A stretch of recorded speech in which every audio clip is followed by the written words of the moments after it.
Bienvenue sur ma chaîne. Prends un truc à grignoter, installe-toi, et souviens-toi, dans ces histoires, chacun avait le choix de bien faire. Ils ont juste choisi le contraire. Laisse un commentaire, abonne-toi, tu vas adorer. Laisse-moi te ramener au tout début. Je m'appelle Isa Regan, j'ai 36 ans, et je suis banquière commerciale dans l'Ohio. Le jour du 5e anniversaire de ma fille, mon père s'est levé devant toute la famille et a déclaré qu'elle n'était pas une vraie petite fille. Et ma mère n'a pas prononcé un seul mot. Maya tenait encore une part de gâteau dans les mains. Elle a levé les yeux vers moi, le pouce couvert de crème, et m'a posé une question qu'aucun enfant de 5 ans ne devrait jamais avoir à poser. Je n'ai pas crié. Je n'ai pas pleuré. Je l'ai simplement prise dans mes bras. Je l'ai installée contre ma hanche, et je suis rentré avec elle à la maison. Le lundi matin, j'ai déposé des documents que mon père avait signés 4 ans plus tôt. Des papiers qu'il pensait être une simple faveur, mais qui étaient en réalité un contrat légal. À la fin de cette semaine-là, mes parents m'avaient appelé 37 fois. Pas une seule fois pour s'excuser auprès de Maya. Avant de vous raconter ce samedi, prenez un moment pour aimer et vous abonner, et dites-moi en commentaire d'où vous m'écoutez et quelle heure il est chez vous. Maintenant, retournons au matin des 5 ans de Maya. Maya s'était réveillée à 6 heures, déjà habillée dans la robe rose qu'elle avait choisie elle-même chez Target. Une couronne en papier sur la tête, et une petite tiare en plastique clipsée derrière l'oreille, au cas où. Maman, aujourd'hui c'est vraiment ma journée? Oui mon cœur. Toute ta journée. Du lever du soleil jusqu'au coucher. Daniel, mon mari, repassait sa chemise bleue à la cuisine. Sur l'îlot, le cadeau était prêt, un vélo rose à 247 $, emballé avec des rubans que j'avais recommencé 2 fois. La veille, j'avais récupéré le gâteau chez Abigail's, 3 étages, crème au beurre, avec Maya à l'écrit en lettres dorées. 85 $, et chaque centime en valait la peine. Maya est entrée dans la cuisine en chaussettes. Maman? Grammy va faire un gâteau aussi? J'ai hésité une demi-seconde. Grammy a prévu quelque chose de son côté, ma chérie. Le nôtre est spécial. Elle a hoché la tête comme seuls les enfants savent le faire, puis elle a demandé si son vélo avait une clochette. Daniel m'a regardé par-dessus la table à repasser. Il n'a rien dit. Il est comme ça. À 8h30, nous avons chargé la voiture. Le gâteau était sur le siège passager, posé sur une serviette pliée. Le cadeau coincé à l'arrière, avec une glacière de limonade maison, celle que Maya adore parce qu'elle me regarde presser les citrons. Maya s'est attachée toute seule et a commencé à chanter Joyeux anniversaire en boucle. Daniel conduisait. Moi, je regardais défiler les champs, les restes de maïs, une vieille grange rouge, puis le panneau du comté de Marion, toujours marqué par une collision d'un cerf en 2019. Quand nous avons tourné dans la rue de mes parents, j'ai vu le pick-up argenté de mon frère déjà garé dans l'allée. En avance. C'était étrange. Derek n'arrivait jamais en avance. Quelque chose dans ma poitrine s'est serré. La maison familiale était là, posée sur 2 hectares, façade blanche et volets noirs. Les pins plantés par mon père en 1987 bordaient toujours l'allée. Je me suis dit, cette maison a failli ne plus leur appartenir un jour. Mais personne n'en parlait plus. Daniel a garé la voiture. Et nous sommes descendus. Ma mère a ouvert la porte moustiquaire avant même que nous arrivions jusqu'au porche. Voilà ma fille. Elle m'a serré contre elle, fort, longtemps. Elle sentait toujours cette crème à la vanille qu'elle utilise depuis toujours. Puis elle s'est reculée. Son regard est tombé sur Maya. Elle a posé une main sur son épaule. Un petit geste rapide. Pas une vraie étreinte. Maya l'a regardée, en attente. Bonjour Grammy. Bonjour ma chérie. Le gâteau est joli. C'est tout. Puis ma mère s'est retournée et nous a fait entrer. Mon père n'était pas dans l'entrée. Pas dans la cuisine non plus. On entendait seulement ESPN dans le salon, un match de football universitaire à plein volume. Derek était déjà installé sur le canapé avec ses 2 fils, Tommy, 7 ans, et Ethan, 5 ans, le même âge que Maya.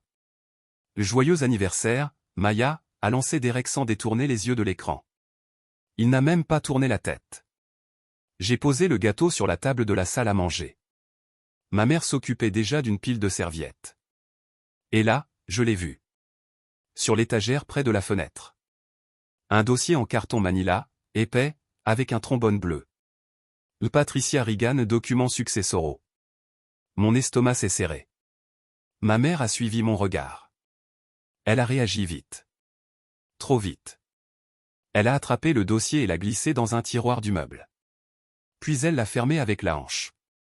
Limonade dans le frigo, ma puce. Oui, maman. Je n'ai rien dit. Mais j'ai tout vu. Et quelque part en moi, j'ai commencé à compter. 4 ans plus tôt. L'adoption de Maya venait d'être finalisée. Un vendredi, mon père m'a appelé. La banque va reprendre la maison, Isa. On est en défaut. 30 jours. J'étais dans la chambre de Maya. Un bébé de 4 mois dormait dans mes bras. Et un nouveau numéro de sécurité sociale était scotché sur le frigo. Je me suis arrêté. Combien? 180 000 $. Pour la maison où j'avais grandi. Celle construite sur la terre de mon grand-père. Celle que mon père avait rénovée quand j'avais 12 ans. J'ai dit que je rappellerais. J'ai appelé Brett Holloway. Ancien camarade d'université, devenu avocat. Il m'a dit une phrase simple. Tu peux le faire, mais pas comme ton père veut. Comme une banque. Il a rédigé un prêt. 180 000 $. 3,5% d'intérêt. Paiement trimestriel. Clause de remboursement total au bout de 5 ans. Hypothèque sur la maison. Tout était légal. Tout était clair. Mes parents ont signé chez une notaire. Ma mère a pleuré un peu. Mon père m'a serré l'épaule. Tu nous as sauvés, ma fille. J'ai envoyé l'argent. Et je n'ai jamais demandé de calendrier de remboursement. Pendant 3 ans, ils ont payé. Puis, plus rien. 2 trimestres sans paiement. Et j'avais prévu de parler de ça après l'anniversaire de Maya. À midi, la maison était pleine. Voisins, famille, amis de l'église. Les enfants couraient dans le jardin. Le barbecue fumait. Les cadeaux s'empilaient. Derek avait déjà offert à ses fils un énorme set Lego à 499 $. Mon père était allé encore plus loin, un ballon de baseball signé, posé sur un socle. Ou pour les hommes Reagan du futur. Et Maya? Elle a reçu une enveloppe blanche. 20 $. Pas de carte. Pas un mot. Merci Grammy. Elle a glissé le billet dans sa robe et est repartie jouer. Dans le jardin, les conversations continuaient. Mais quelque chose avait changé. Je le sentais. Comme une tension invisible. Et j'attendais. J'attendais que mon père parle. 15h15. Maya était debout devant la table du jardin. Pieds joints. Mains derrière le dos. Elle répétait son petit rituel d'anniversaire. Le gâteau trônait devant elle, 3 étages, 5 bougies déjà prêtes. Daniel filmait avec le caméscope. La lumière rouge était allumée. Je me suis approché avec le briquet. J'ai allumé les bougies une à une. Tout le monde est prêt? J'ai commencé à chanter.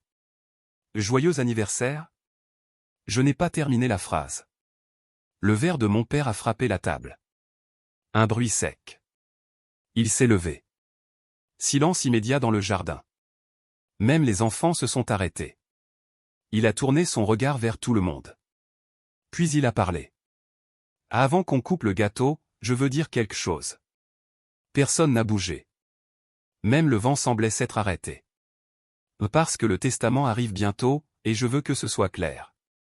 Mon cœur s'est figé. Il a inspiré. Et il a dit. Une vraie petite fille, c'est du sang. C'est comme ça que ça fonctionne. Il a pointé le jardin. Pas loin. Pas directement sur Maya, mais assez près pour que tout le monde comprenne. Celle-là n'est pas une vraie petite fille. Silence total. Seuls les fils de Derek sont dans le testament. Je veux que tout le monde entende. Qu'il n'y ait pas de surprise. Ma mère n'a pas levé les yeux. Ses mains étaient posées sur la nappe, parfaitement immobiles. Derek buvait sa bière. Aucun regard. Aucune réaction. Comme si c'était normal. Maya, elle, tenait toujours la bougie allumée. Elle s'est tournée vers moi. Maman, je peux souffler? Sa voix était douce. Stable. Innocente. Je me suis agenouillé. J'ai pris sa main. Et ensemble, nous avons soufflé les bougies. Je n'ai pas regardé mon père. Pas une seule fois. Si je l'avais fait, je n'aurais pas pu rester silencieuse. J'ai coupé le gâteau. Premier morceau pour Maya. Je lui ai donné. Joyeux anniversaire, ma chérie. Merci maman. Elle est allée s'asseoir avec sa tante Ruth. Et elle a mangé. Les autres parts ont été distribuées. Les conversations ont repris. Comme si rien ne venait de se produire. Mais moi, j'avais déjà compris. Je sors mon téléphone sous la table. J'écris à Daniel.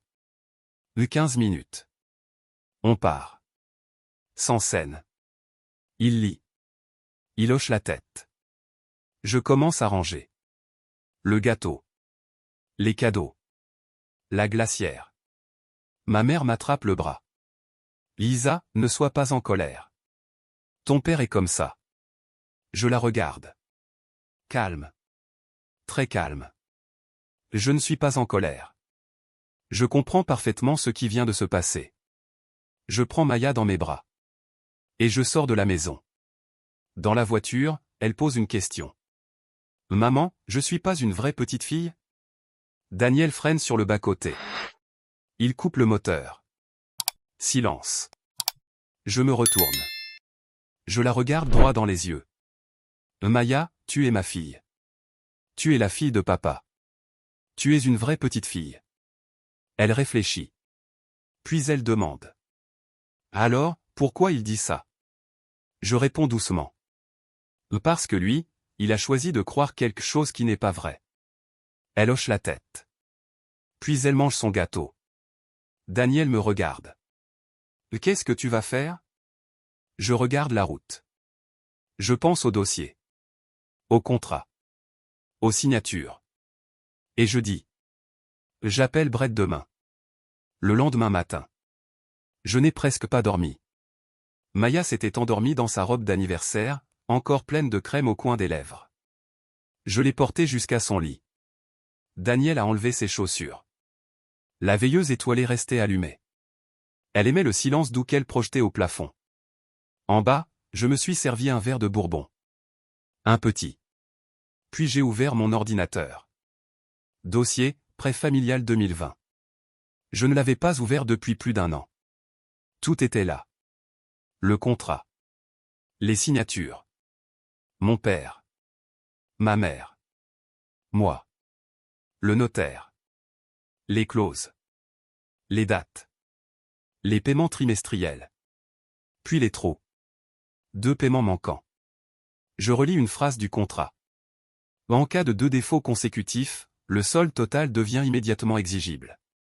Simple. Clair. Implacable. J'ai envoyé un message à Brett. Le café dimanche 8h. Affaire familiale. Document prêt. 4 minutes plus tard. Je serai là. Dimanche.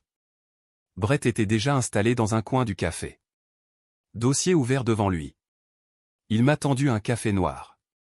Dis-moi tout. Je lui ai tout raconté. L'anniversaire. Les mots de mon père. Le silence de ma mère. Il n'a pas réagi. Il a juste tourné les pages. Tout est en règle, Isa. Retard de paiement. Clause déclenchée. C'est propre. Il a pris une serviette et a commencé à dessiner un schéma. Il fait toujours ça. 3 options. Il a levé un doigt. Option 1, tu laisses tomber. Il a levé un deuxième. Option 2, rappel simple. Il paie les retards. Puis un troisième. Option 3, accélération totale. Procédure de saisie. Il m'a regardé. Tu es sûr? J'ai répondu sans hésiter. Option 3. Il a soupiré. Ça va devenir familialement compliqué. C'est déjà compliqué. Il a fermé le dossier. Je prépare la notification aujourd'hui. Je suis rentré. Maya était dans le salon. Daniel lisait. Tout semblait normal. Trop normal. Le soir. Mon téléphone n'a pas arrêté de sonner. Ma mère. Encore. Encore. Je n'ai pas répondu. Puis elle a laissé un message. Lisa, s'il te plaît, parle-moi. Je n'ai pas répondu. Je me suis assise. J'ai regardé le plafond. Et pour la première fois, je n'ai pas ressenti de colère. Juste une certitude. Le lundi matin. Brett a envoyé les documents. Lettre officielle. Notification de défaut. Accélération du prêt. 90 jours. Et quelque part, je savais. À partir de ce moment, plus rien ne serait comme avant. Le lundi matin, à 9h04, mon téléphone a vibré sur mon bureau. Message de Brett. Les notifications envoyées. Accélération du prêt en cours. Le délai légal de 90 jours commence. Je n'ai rien répondu. J'ai simplement posé le téléphone face contre la table. Et j'ai travaillé. Pendant 4 heures, j'ai été banquière. Réunion. Dossier de crédit. Décision financière. Personne ne savait. Personne n'avait besoin de savoir. À 15 heures, je suis allé chercher Maya à la maternelle. Son dessin du jour était accroché à la porte. 3 personnages. Maman, papa, Maya. Un soleil orange. Et une maison. Dans la voiture, elle m'a dit. Maman, j'ai pas dessiné les grands-parents aujourd'hui. Pourquoi? Elle a haussé les épaules. Je savais pas si j'étais vraiment dans leur famille. Je me suis arrêté à un feu rouge. J'ai respiré. Maya, tu es dans notre famille. Toujours. Elle a hoché la tête. Alors pourquoi ils disent ça? Je n'ai pas répondu tout de suite. Puis j'ai dit. Parce que certains adultes confondent leurs émotions avec la réalité. Elle a réfléchi. Puis elle a dit simplement. Alors ils se trompent. Oui. Ce soir-là, j'ai ouvert un nouveau dossier sur mon ordinateur. Je l'ai nommé. Maya à venir. Les jours ont passé. Puis les semaines. Et la nouvelle est arrivée comme elle arrive toujours dans les petites villes. Vite, partout, impossible à arrêter. Un matin, Brett m'a appelé. Lisa, ils ont répondu. Qui? Leur avocat. Ils veulent négocier. Et c'est là que j'ai compris. Ils avaient vu le papier. Ils avaient vu le contrat. Et pour la première fois. Ils avaient compris que ce n'était plus une dispute familiale. C'était un dossier légal. Mais avant même que ça n'aille plus loin. Quelque chose d'autre s'est produit. Mon père a appelé. Je n'ai pas décroché. Il a laissé un message. Sa voix était différente. Plus basse. Moins sûre. Lisa, on doit parler. Je n'ai pas rappelé. Pas encore. Parce que je savais une chose simple. Ce n'était plus une question de colère. Ni de vengeance. Ni même de famille. C'était une question de choix. Ce qu'on accepte. Ce qu'on protège.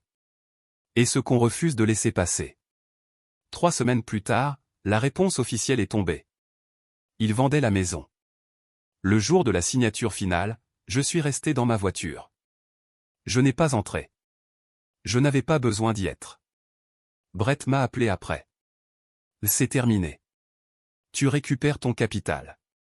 Intérêts inclus. Je lui ai répondu. Très bien. Le lendemain, j'ai transféré l'argent. Mais pas vers moi. Vers un compte à mon nom et à celui de Maya. Fonds d'éducation. Sans condition. Sans signature future. Sans permission de qui que ce soit. Le soir, je me suis assise dans la chambre de ma fille. Elle dormait. Paisible. Lumière douce. Respiration lente. Je me suis penché. Et je lui ai murmuré. Tu es une vraie fille. Une vraie petite fille. Une vraie personne. Et personne ne pourra jamais te retirer ça. Je me suis levé. J'ai fermé la porte doucement. Et pour la première fois depuis longtemps. Je n'avais plus rien à prouver. Parce que la vérité était simple. Ils avaient essayé de décider qui comptait dans ma famille. Mais au final, c'était moi qui avais écrit les règles. Merci de m'avoir écouté et rappelez-vous que parfois les chapitres les plus difficiles mènent aux plus belles fins. Laissez un commentaire, Cliquez sur le bouton j'aime et abonnez-vous pour plus d'histoires.